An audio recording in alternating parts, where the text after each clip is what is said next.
வணக்கம் students. Commerce explorer media சேனலில் portfolio management சப்ஜெக்ட்டுக்கு நவம்பர் 2022 கொஷின் பேப்பருக்கு ஆன்சர் கீ அப்லோட் பண்ணியிருக்கேன். லாஸ்ட் இயரே அப்லோட் பண்ணியிருக்கேன்.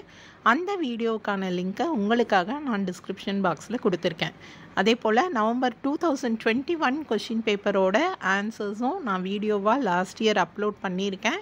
அந்த வீடியோக்கான லிங்க்கும் நான் உங்களுக்காக டிஸ்கிரிப்ஷன் பாக்ஸில் கொடுத்துருக்கேன். கண்டிப்பாக அந்த 2 வீடியோவையும் மிஸ் பண்ணாமல் பாருங்கள். உங்களோட போர்ட்ஃபோலியோ மேனேஜ்மெண்ட் எக்ஸாம் ஸ்டார்ட் பண்ணுறதுக்கு முன்னாடி உங்களுக்கு போர்ட்ஃபோலியோ மேனேஜ்மெண்ட் சப்ஜெக்டில் இருக்கக்கூடிய ப்ராப்ளம்ஸ்க்கு ப்ரீவியஸ் இயர் கொஷின் பேப்பரில் கேட்டிருக்கக்கூடிய ப்ராப்ளம்ஸ்க்கு சொல்யூஷனோட ஆன்சர் அப்லோட் பண்ண போகிறேன் வீடியோ. அந்த வீடியோவை கண்டிப்பாக மிஸ் பண்ணாமல் பாருங்கள். உங்களுக்கு எக்ஸாமுக்கு ரொம்பவே யூஸ்ஃபுல்லாக இருக்கும். 2 மார்க்ஸ் 5 மார்க்ஸ் கொஷின்ஸோட வீடியோவும் அப்லோட் பண்ணுவேன். அந்த வீடியோஸையும் மிஸ் பண்ணாமல் பாருங்கள். எக்ஸாம்ஸ் நல்லபடியாக அட்டன் பண்ணுங்கள். All the best.